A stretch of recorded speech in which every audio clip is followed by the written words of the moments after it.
하나님의 말씀은 골로새서 2장 16절로 17절입니다. 그러므로 먹고 마시는 것과 절기, 준수나 초하루나 안식일들을 이유로 누구든지 너희를 비판하지 못하게 하라. 이것들은 장래 일들의 그림자이나 그 몸은 그리스도의 것이니라. 오늘 말씀을 가지고 절기에 숨겨진 성탄절과 재림이라는 제목으로 말씀을 나누겠습니다. 요즘 같은 정보화 시대에 12월 25일이 성탄절이 아니라는 것은 누구나 다 압니다. 그날이 바로 로마 태양신의 생일이라는 것은 인터넷 검색을 해봐도 바로 알 수 있어요. 로마 태양신이 이름이 뭔지 미트라라고 그러죠. 여신인데 그 모든 자세한 내용들이요, 그냥 성탄절에 대해서 딱 치면은 그것이 그냥 그대로 나와버립니다. 성탄의 날 그때 어떤 일이 있었는가를 누가복음에 자세히 기록되어 있죠. 거기는 목자들이 목초가 있는 들에서 양을 치고 있었던, 그러니까 그 계절이 겨울이 아님을 분명히 알 수 있습니다. 우리가 화이트 크리스마스, 눈 오는 크리스마스라고 하는데 이것은 가당치도 않은 얘기인데 이건 지금 모르는 사람이 지금 없습니다. 목사님들은 모르는 분이 아무도 없어요. 근데 여전히 우리는 크리스마스 12월 25일 날을 예수님 오신 날로 기념하고 있는 것입니다. 예수님이 과연 어느 계절에 오셨는지 예수님이 가장 사랑하시던 사도 요한의 증언을 들어볼까요? 요한복음 1장 14절 그 말씀, 예수 그리스도시요 그 말씀이 육신이 되시어 우리 가운데 장막 치셨던 적이 있음에, 이렇게 되어 있습니다. 여기에 일부러 장막 치셨다고 말씀하고 있습니다. 예수님은요 오셔서 율법을 없애는 게 아니라 율법의 1.1획도 다 이루시겠다고 말씀하셨어요. 그러니까 예수님이 오시는 것, 또 활동하시는 것, 승천하시는 것, 이 모든 것들이 다 율법에 정해진 대로 이제 돼 있는 것을 말씀하셨습니다. 그렇다면 율법에서 장막을 친다는 것은 무슨 일일까요? 바로 레위기 23장 42절에 보면 너희는 이레 동안 장막에 거주하되 이스라엘에서 난 자는 다 장막에 거주할지니. 그러니까 이스라엘 백성들은요 1년에 한 번쯤은 반드시 집에 바깥에 나가서 장막을 쳐놓고 거기에서 지내게 되는 그 절기가 있습니다. 그건 율법에 정해진 거예요. 근데 이것이 바로 예수님이 장막절에 오셨다는 증거가 아니겠습니까? 다른 때 오실 수가 없어요. 율법에 장막 치는 날이 있으니까. 그러니까 그것을 받아서 요한복음 1장 14절에 예수님이 말씀이 육신이 되어서 우리 가운데 장막 치시던 적이 있음에 라고 기록이 되어 있는 것입니다. 그래서 예수님은 역사적으로 따지면 주전 5년경 장막절에 육신으로 이 땅에 오셨던 것입니다. 그러니까 장막절이라면 언제일까요? 유대는 음력을 사용합니다. 유대의 음력으로 7월 15일, 우리 음력으로 하면 8월 15일 추석입니다. 추석날 오신 거예요. 그러니까 들에 가서 풀이 있으니까 목자가 양들을 치고 있는 것을 알 수 있죠. 레위기 23장에는 이스라엘이 지켜야 될 7절기가 나옵니다. 유월절, 무교절, 초곡절, 오순절, 나팔절, 속죄절, 장막절 7가지인데요. 유월절은 유대 음력으로 1월 14일 저녁, 그리고 무교절은 6월절이 딱 저녁이니까 그때부터 다음날 날짜가 바뀌거든요. 1월 15일부터 일주일간 22일까지. 그 다음에 초곡절은 그 무교절 기간 중에 안식일 다음 날, 그러니까 이 날짜는 매년 바뀌게 됩니다. 그 토요일 날 저녁에 예수님 부활하신 것이죠. 그리고 오순절은 부활하신 때부터 50일째 되는 날 오순절이고요. 나팔절은 7월 1일, 우리 음력으로 하면 8월 1일이 되겠죠. 속죄절은 7월 10일, 그리고 마지막으로 장막절은 7월 15일부터 시작해서 한 주간 이렇게 되는 것입니다. 근데 골로새서 2장 17절에 보면 이것들은 장래일들의 그림자이나 그 몸은 그리스도의 것이니라. 그러니까 이것들, 그러니까 절기가 거기에 포함되는데 이것들은 장래일의 그림자이나, 그림자라는 것은 무엇일까요? 왜 그림자가 생기죠? 실체가 있으니까 그림자가 생기는 거 아닙니까? 그러니까 이 절기들은 다 그림자라는 거예요. 실체가 따로 있다는 것입니다. 그 실체는 예수 그리스도의 것이니라. 그러니까 예수님이 행하시는 것이 실체라는 것입니다. 그러니까 6월절은 무슨 일을 행하는 것이죠? 6월절난 어린 양을 잡는 날입니다. 피 흘리는 날이에요. 그러니까 그날은 누가 실체가 되십니까? 예수님이 실체가 되시니까 예수님이 어린 양으로 십자가에 달리신 날입니다. 근데 6월절 양 잡는 방법은 특별히 이제 정해져 있습니다. 그냥 양 잡으면 안 돼요. 출애굽기 12장 3절에 보면 6월절 되기 닷새 전날 그 양을 택해서 4일 동안 점검한 다음에 흠이 없으면 이제 6월절 날 그걸 잡는 것입니다. 그러니까 그 절차를 그대로 이루어져야 되는 것이죠. 그러니까 예수님이 그 절차대로 십자가에 달리셨습니다. 요한복음 12장 1절부터 보면요. 예수님이 6월절 엿새 전에 베다니에 도착하셨습니다. 그날 저녁에 잔치가 벌어졌어요. 그러니까 그날 저녁 잔치라는 것은 언제죠? 6월절 닷새 전입니다. 해질녘부터 하루가 바뀌니까. 그러니까 6월절 닷새 전에 예수님이 잔치에 들어갔는데 그날 무슨 일이 행해져야 되죠? 아무도 율법 아는 사람도 거기서 어떤 일도 몰랐어요. 근데 갑자기 베다니 마리아가 자기 집에서 향기름을 가지고 예수님 앞에 와서 그걸 드리는 게 아니라 그걸 깨트려서 예수님한테 다 붓는 것입니다. 그러니까 기름을 부는 거예요. 그게 무슨 뜻일까요? 이분이 바로 대제사장으로 기름 부어진, 그러니까 6월절 닷새 전에 기름 부어져야 6월절 날 십자가에서 어린 양이 되시니까 정식으로 그걸 행하신 것입니다. 그러니까 오죽 이 일이 중요했던지 예수님은 아주 신신당부했어요. 마태복음 26장 13절에 보면 온 천하에 어디서든지 복음이 선포되는 곳에서는 이 여자가 오늘 내게 한 일을 반드시 말해서 생각이 나야 된다는 거예요. 그러니까 예수님이 그냥 십자가에서 우리 불쌍하다고 죽으신 게 아니라는 겁니다. 율법에 정해진 절차에 따라서 거기서 죽으셨다는 것. 그러니까 율법의 절차에 따라서 그분이 십자가에 죽으셨으면 이 모든 절기가 다 예수님이 행하는 대로 되니까 예수님이 절기마다 예수님이 무슨 일을 행하실지 우리는 기억해야 된다는 것입니다. 누가요? 복음이 선포되는 것은 반드시 그 7절기에 대해서 우리는 촉각을 곤두세우고 있어야 된다는 것입니다. 그러니까 우리는 성탄절 12월 25일 뭐 아무 때나 예수님을 기념하면 되지, 그게 아닌 것입니다. 율법에 예수님이 언제 오셨는지, 그리고 무엇을 하셨는지, 앞으로 무엇을 하실 건지, 그것은 절기에 따라서 하시겠다는 것입니다. 6월절 다음 절기는 무교절이었잖아요. 무교절은 무슨 절기일까요? 무교, 누룩이 안 들어간 떡을 먹는 절기입니다. 그러니까 누룩이 안 들어간 떡. 이 세상의 떡은 다 누룩이 있습니다. 누룩이라는 것은 이 세상의 영향력인데 누룩이 안 들어간 것은 뭐 복음밖에 없어요. 예수님 말씀밖에. 그러니까 복음을 전해주고 복음을 받아먹는 시기가 이거 무교절입니다. 근데 무교절에 어떤 일이 벌어졌죠? 베드로전서 3장 19절에 보면 예수님이 육신으로는 죽음을 당하셨으나 영으로는 살아나서 옥에 있는 영들에게 복음을 선포하셨다고 되어 있습니다. 그러니까 그 무교절 기간 중에 무교병이 전해진 것입니다. 그래서 무교절도 완성됐어요. 그 다음 무슨 절기죠? 무교절 기간 중에 안식일 다음 날, 그러니까 토요일 저녁 바로 그때 어떤 일이 일어났죠? 초국절입니다. 이제 초국절은 말 번역으로는 초실절이라고 그러는데 초실절은 사실 말이 적당하지 않습니다. 곡식단을 흔드는 절기예요. 이거를 곡식을 갈아서 밀가루 떡을 만들어서 드리는 절기가 아니라 곡식단이니까 저는 나름대로 초곡절, 처음 익은 곡식단이라서 그것이 정확하지 않을까 그렇게 생각해 봅니다. 그리고 초실절이라는 말은요, 우리말 성경에 출애굽기 34장 22절에 맥추절, 오순절 날을 초실절이라고 번역해 놨어요. 그러니까 우리가 초실절 하면은 이걸 그 오순절이라고 착각할 수 있단 말입니다. 우리말 번역에 이렇게 돼 있으니까 출애굽기 34장 22절에 보면 거기 초실절이 나오는데 이것은 바로 오순절을 나타내는 것입니다.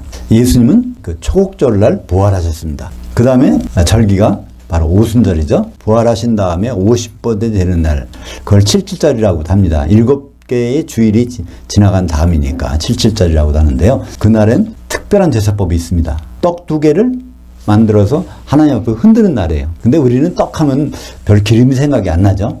근데 이스라엘에서는 떡 하면은 밀가루를 기름에 반죽해야지 이런 생각이 떠오릅니다. 그러니까 기름이 있어야 밀가루가 떡이 되는 것입니다. 근데 오순절 날은 떡 2개를 흔드는 날이에요. 만들어서 흔드는.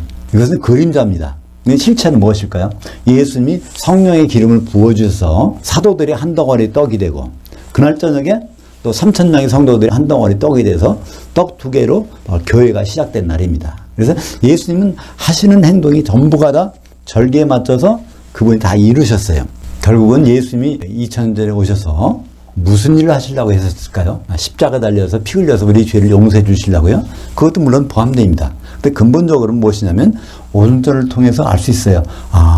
이분이 교회를 세우시려고 초림하셨구나. 왜냐하면 오순절날 떡 2개가 만들어져야 되니까, 그죠? 그래서 흔들리는 것입니다. 그럼 교회는 무슨 의미가 있을까요? 성경 전체적으로 보면은 하나님의 큰 비밀이 있습니다. 그 비밀은 에베소서 5장 31절과 32절. 남자가 부모를 떠나 그 아내와 합해서 한 몸을 이룰지니 이 비밀이 크도다. 이는 그리스도를 향하여와 교회를 향하여 말씀하시는 것이라. 그러니까 그리스도께서 혼인하시는 것이 하나님의 가장 큰 비밀인데 그 혼인은 누구하고 합니까? 교회라고 한다고 되어 있습니다. 그러니까 교회가 준비돼야 예수님은 혼인할 수 있으니까 예수님은 한 번에 오실 수가 없습니다. 교회가 준비되고 그 다음에 재림하시는. 그러니까 교회가 준비되는 것이 초림이시고 교회는 예수님이 6월절날 십자가에 흘리신 피로 세우셨습니다. 사도행전 20장 28절에 보면 그 하나님이 자기 피로 교회를 사셨느니라. 그러니까 우리 개인의 죄를 용서해 주시는 것은 그 일부분이고요. 궁극적으로는 교회를 세우시려고. 그래서 교회가 준비되면 이제 혼인하러 오시는 것이 너무나 당연하지 않습니까? 그러므로 예수님이 초림은 재림을 위한 것이었습니다. 남은 3개의 절기가 있죠. 나팔절, 속죄절, 장막절. 모두 이것은 혼인과 관계가 있습니다. 레위기 23장 24절에 보면 이스라엘 자손에게 말하여 이르라. 7째 달 곧 그 달 첫날은 너에게 쉬는 날이 될지니 이는 나팔을 불어 기념할 날이요 성회라. 그래서 나팔을 크게 부는 나팔이 있어요. 이 나팔에 대해서 예수님이 언급하시는 것이 있습니다. 그 나팔이 무슨 나팔일까? 나팔절날이 그 나팔이 무슨 나팔일까? 예수님이 마태복음 24장 31절에 그가 큰 나팔 소리와 함께 천사들을 보내리니 그들이 그의 택하신 자들을 하늘들 이 끝에서 저 끝까지 사방에서 모으리라. 그러니까 나팔절 날은 큰 나팔 소리가 난 날인데 그게 무슨 나팔인가 했더니 예수님이 말씀하셨어요. 큰 나팔이 불면 천사들이 하늘들에서 사람들을 모은다는 거예요. 여기 하늘이 아니라 하늘들입니다. 하늘들에 뭐가 있죠? 공중이 있지 않습니까? 예수님이 공중으로 오셔서 거기 천사들을 다 데리고 택하신 자들을 모은다는 것이니까 그리스도인들을 다 휴거해서 거기에 모아놓는다는 것이 바로 큰 나팔 소리가 들릴 때, 이것은 예수님이 직접 말씀하신 거예요. 그 나팔 소리에 모든 기독인은 심판을 받기 위해 영체로 변화돼서 공중으로 휴거됩니다. 우리는 그냥 이 몸이 예수님 만난다고 생각하는데요. 절대로 그렇지 못합니다. 이 몸이 어떻게 공중에 올라가요? 뭐 1000m, 2000m 올라가다가 떨어지고 말 거 아닙니까? 육체는 절대로 못 올라갑니다. 우리가 주님 만날 때는요, 이 몸이 완전히 영의 몸으로 바뀌어. 영의 몸으로 바뀌는 것은 사실은 그걸 부활이라고 합니다. 우리가 말하는 부활, 죽은 자가 살아나는 것, 이거는 소생이에요. 다시 죽어버리니까. 성경에서 말하는 부활은 육신의 몸이 영의 몸을 입는 것입니다. 그러니까 부활은 죽은 자도 부활할 수 있고 산 자도 부활할 수 있어요. 죽은 자는 영의 몸을 입고 살아나고, 산 자는 이 몸이 영의 몸으로 변화되는 거니까 부활은 죽은 자가 사는 것이 아니라 육신의 몸이 영의 몸으로 변화되는 것을 성경에서는 부활이라고 하는 것이고, 이것이 첫 번째 된 분이 예수 그리스도, 예수님이 바로 부활의 이로 되는 것입니다. 그래서 고린도전서 15장 51절부터 52절까지 보라, 내가 너희에게 비밀을 말하느니 우리가 다 잠잘 것이 아니요 마지막 나팔에 순식간에 호련히 다 변화되리니 나팔 소리가 나매 죽은 자들이 썩지 아니할 것으로 다시 살아나고 우리도 변화되리라. 언제 변화될까요? 마지막 나팔. 그러니까 그 나팔절의 나팔은 예수님은 큰 나팔이라고 하고, 고린도전서 15장 사도 바울은 이것은 마지막 나팔이라고 그랬어요. 우리는 왜 마지막 나팔인지 알죠? 요한계시록에 보면 나팔이 7개가 있지 않습니까? 그때 7번째 나팔에 재림하시니까 이게 마지막 나팔인 것입니다. 그 나팔절에는 2가지가 동시에 일어납니다. 예수님은 셋째 하늘에서 오시고 우리 교회는 공중으로 올라가고, 그것이 일정한 장소가 돼 있어요. 뭐 셋째 하늘도 아니고 이 땅도 아닙니다. 예수님이 이 땅에 내려오지 않습니다. 우리는 셋째 하늘로 올라가는 것이 아니라 바로 공중에서 예수님을 만나게 되는 것이죠. 데살로니가전서 4장 16절 17절, 여기도 이제 나팔이 나와요. 나팔절이니까 주께서 호령과 천사장의 음성과 하나님의 나팔소리로, 이게 나팔절이라고 우리는 나팔소리입니다. 친히 그 하늘로부터, 셋째 하늘로부터 강림하시리니 그리스도 안에서 죽은 자들이 먼저 일어나고 그 후에 우리 살아남은 자들도 그들과 함께 구름 속으로 휴거되어 공중에서 주를 만나게 하시리니. 그 찬송가 중에 우리가 주님 만날 장소를 우리는 알 수 없도다 이렇게 부르는데요, 그거는 알 수 없는 게 아니라 분명히 알 수 있습니다. 만난 장소는 공중입니다. 그래서 그 헬라어로는 아에르라고 그러죠. 아에르. 거기에서 주님을 우리 만나게 될 것입니다. 사도 요한은 이 나팔절 현장을 직접 눈으로 본 사람이에요. 요한계시록 1장 9절에 보면 사도 요한이 반모섬에 갇혀 있었는데 육신으로는 반모섬에 있는 겁니다. 근데 1장 10절에 보면 영으로는 주의 날로 가 있다고 그래요. 그러니까 시간 여행한 것입니다. 주의 날은 주님이 재림하는 날. 주님이 어디로 재림하시죠? 공중으로 재림하시니까 사도 요한이 몸은 반모섬에 있었지만 영으로는 공중에 가서 예수님이 재림하신 장면을 목격한 것입니다. 그것이 요한계시록 1장 10절, 13절, 16절을 제가 읽겠습니다. 내가 영으로 주의 날에 있었더니 내 뒤에서 나는 나팔소리 같은 큰 음성을 들으니, 이게 나팔절에 울리는 나팔소리입니다. 그 촛대들 한가운데 인자 같으니, 이게 예수 그리스도가 발에 끌리는 옷을 입고 가슴에 금띠를 띠고 그의 입에서 좌우에 날선 검이 나오고, 그의 입에서 좌우에 날선 검이 나온다는 것은 무엇일까요? 요한계시록 2장 16절 또 19장 15절에 보면 예수님이 날선 검으로 심판하신다고 돼 있어요. 그러니까 그리스도의 심판대가 예수님이 날선 검으로 심판하신 것입니다. 요한계시록 1장 10절, 13절, 16절에 보면 그 나팔절이 현재, 그것이 바로 뭘 위해서 있어요? 그리스도의 심판대를 위해서 예수님이 날선 검으로 심판하시려고. 그 장면이 거기 예수님이 누구에 들려서 있습니까? 공주로 휴거된 7교회 한가운데. 그래서 예수님이 지상으로 내려오시는 것이 아니라 교회가 공중으로 올라가고 예수님은 그 교회 한가운데 계신 모습을 볼 수 있는 것입니다. 예수님은 혼인하러 오시는데 혼인에 앞서서 심판하신다는 것입니다. 그 심판은 무슨 심판일까요? 그러니까 죄가 있나 없나 보는 심판이 아닙니다. 혼인 준비가 됐느냐 안 됐느냐를 보는 심판인 것입니다. 마태복음 25장의 1절부터 13절까지는 바로 혼인잔치에 대한 예수님의 설명이 있습니다.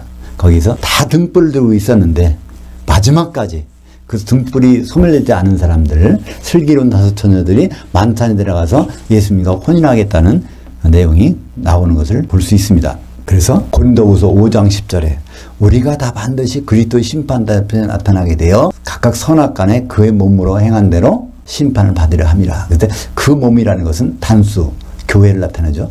교회 안에서 예수님을 신랑으로 생각하고 신앙생활을 했는지, 교회 안에서 다른 거 생각하고 신앙생활을 했는지 그것을 가르치겠다는 것입니다. 그러니까 결국은 그 가르는 내용은 뭐로 보죠? 기름이 듬비된 사람인지 성령이 소멸된 사람인지를 가지고 심판하시는 것이 나오죠. 마태복음 25장 10절에 그래서 그들이 살아간 사이에 신랑이 오므로 준비했던 자들은 함께 혼인잔치 들에 들어가고 문은 닫힌지라. 혼인잔치 들, 복수입니다. 왜 그럴까요? 오찬에는 모든 기독교인들이 다 휴거되는 것을 오찬, 그리스도 심판대에 쓰는 걸 오찬. 만찬은 기름을 준비한 자들이 한 몸이 돼서 한 신부가 돼서 거기 들어가는 것. 그래서 예수님의 혼인잔치는 오찬과 만찬, 아리스톤과 데이프논, 그러니까 헬라어 단어가 전혀 다른 단어를 사용하고 있는 것이죠. 그래서 나팔절은 하나님의 비밀이 완성된 것을 예고합니다. 요한계시록 10장 7절 7째 천사가 소리내는 날 그의 나팔을 불려고 할 때, 이게 바로 마지막 나팔이죠. 7째 천사가 소리내는 날 그의 나팔을 불려고 할 때 하나님의 그의 종 선지자들을 통하여, 그러니까 사도들을 통하여 전하신 복음과 같이 그 하나님의 그 비밀이 이루어지리라. 사도들을 통해서 전하신 복음, 바로 사도들이 대표적인 얘기가 에베소서 5장 31절과 32절을 보면 거기에 예수님이 혼인하시는 것, 그것이 하나님의 큰 비밀이라고 그랬죠. 그것이 이루어지는 게 바로 나팔절 나팔을 불 때 그것을 알려주신다는 것입니다. 하나님의 그 비밀이 이루어진 현장이 어디 나올까요? 요한계시록 19장 6절부터 7절에 맞죠? 할렐루야, 전능하신 이고 하나님께서 통치하셨도다. 그래서 통치 내용을 보니까 어린 양의 혼이 이루어졌는데 그의 아내가 준비됐다고 기록되어 있지 않습니까? 그 다음에 요한계시록 19장 8절에 보면 그 세마포 옷을 입은 한 신부는 바로 성도들의 의로움들이더라. 성도들 복수가 한 신부가 되는 현장, 그것은 뭐로 가능할까요? 에베소서 4장 3절에 보면 성령의 하나되게 하심을 힘써 지키라 하는, 성령의 하나되게 하시는 분입니다. 우리 여러 성도들이요, 예수님 앞에 한 신부가 되게 하는 것, 성령밖에 다른 것이 없어요. 그러니까 우리가 기름 준비해야 되는 이유가 바로 거기 있는 것입니다. 예수님 오신다고 좋다고 만나는 거, 그게 목적이 아니에요. 공중에 올라갔다가 무슨 일 당할 때 어떻게 하십니까? 거긴 두 가지 일이 벌어지는데 영벌에 들어가냐 영생에 들어가느냐. 그래서 이 나팔절은 앞으로 나팔절이 이제 곧 오는데 나팔절은요 천국과 천년왕국이 갈라지는 절기입니다. 그러니까 천국에서 일이 맞춰지면 그게 그 다음부터 무슨 일이 시작될까요? 천년왕국이 시작됩니다. 천국과 천년왕국의 큰 차이점은 뭘까요? 아주 큰 차이점. 마귀가 활동하는 곳은 천국입니다. 마귀가 없이 사는 그 왕국은 천년왕국이죠. 그 천국은 하나님 아버지가 통치하시는 곳이고 천년왕국은 예수 그리스도께서 통치하시는 곳. 아주 확연한 차이가 있는 것입니다. 요한계시록 11장 15절 일곱째 천사가 나팔을 불매. 이게 바로 무슨 날이죠? 나팔절날이라는 뜻입니다. 나팔절날 하늘에 큰 음성들이 나서 이르되 세상 나라가 천국이죠. 우리 주와 그의 그리스도의 나라 천년왕국이 되어 그가 세세토록 통치하시리로다 하니. 많은 기독교인들이 그것을 오해합니다. 착각합니다. 그죠? 천국은 죽어서 가는 곳이라고 했는데 성경은 반복해서 말해주고 있어요. 천국은 이 세상에 있는 나라다. 예수님도 그것을 설명해 주셨죠. 마태복음 13장 37절부터 40절까지 좋은 씨를 뿌리는 이는 인자요 밭은 세상이요 좋은 씨는 천국의 아들들이요 가라지는 악한 자의 아들들이요 가라지를 뿌리는 원수는 마귀요 추수 때는 이 시대의 끝이요 추수꾼들은 천사들이니. 그래서 거기 보면 뭐가 나옵니까? 천국 하면서 마귀가 나오고 이 세상이 나오고 가라지가 있고 이것들이 같이 있는 곳 좋은 씨가 있고 같이 지내는 곳이 천국이고요.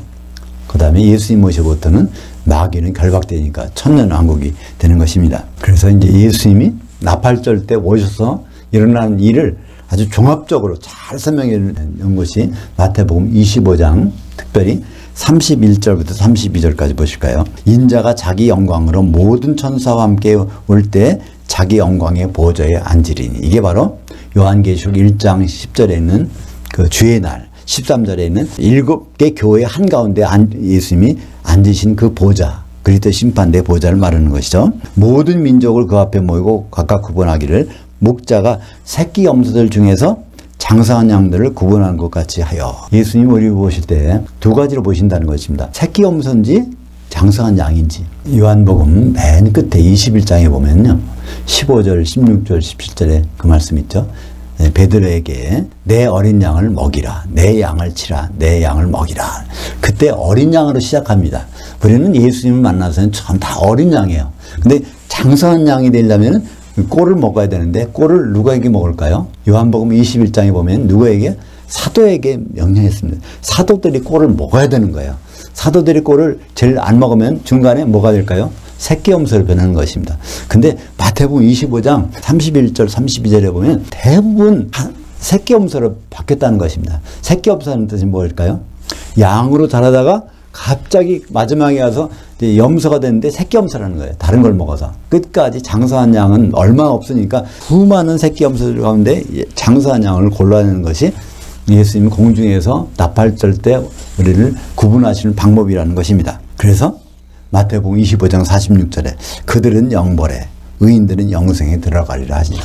그러니까 모든 기독교인들은 둘 중에 하나입니다. 새끼 염소로 예수님을 만나든지 또 장사한 양으로 예수님을 만나든지. 근데 새끼 염소는 영벌에, 영벌이라는 것은 한 시대에 벌이니까 1000년 동안 지옥에 가든지 영생에는 한 시계 동안에 예수님과 함께 지내든지 둘 중에 하나가 모든 기독교인들의 이해가 아닌 것입니다. 사랑하는 여러분, 나팔절은요 그냥 적당한 절기가 아닙니다. 우리가 반드시 여행하는 절기예요. 모든 걸 버려두고 이 세상에 있는 거 죽은 자나 산 자나 그때는 부활해서 이 모든 걸 버려두고 공중으로 휴거되는 그 절기가 바로 나팔절입니다. 근데 거기에서는 반드시 심판이 있는데 뭐 죄를 무슨 졌나 안 졌나 그거 보는 것이 아니라 기름이 준비됐냐 안 됐냐 성령이 충만한지 성령이 소멸되는지 그거를 보는 자리가 그 자리입니다. 그런데 그 자리에서 우리가 심판에 넉넉히 통과되려면 어떻게 하면 될까요? 그게 바로 이 마태복음 25장 40절에 있습니다. 한번 보죠. 너희가 여기 내 형제들 중에 지극히 작은 자 하나에게 한 것이 곧 내게 한 것이니라. 그리스도 심판대 옆에 내 형제가 있다는 것입니다. 그들이 누굴까요? 마태복음 19장 28절에 그들의 정체가 나옵니다. 인자가 자기 영광에 앉을 때 나를 따르던 너희도 12명도 12보좌에 앉아서 이스라엘 12지파를 심판하리라. 그러니까 예수님 옆에 있던 내형제는 사도들인데 사도들 중에 지극히 작은 자 하나에게 한 것이 바로 예수님께 했다는 것입니다. 그것은 신약 성경의 작은 부분까지를 우리가 잘 대접해야 된다는 것이에요. 그걸 대접을 잘 안 하면 우리가 어디에 빠져요? 새끼엄사가 돼가지고 1000년 동안 지옥에 간다는 것입니다. 근데 이 사도들의 말씀을 아주 작은 부분까지도 제대로 보는 사람은 주님과 1000년 동안 공중에서 통치를 하게 될 것입니다. 이것은 참 심각한 얘기 아닙니까? 우리가 그냥 멍 때리게 듣는 얘기가 아닙니다. 모든 기독교인들은 정신 바짝 차리고 들으는 얘기예요. 이 말씀이 내게 새겨진다면, 우리에게 새겨진다면 우리는 신약 성경을 마태복음 1장 1절부터 요한계시록 22장 21절까지를 허투루 볼 수가 없습니다.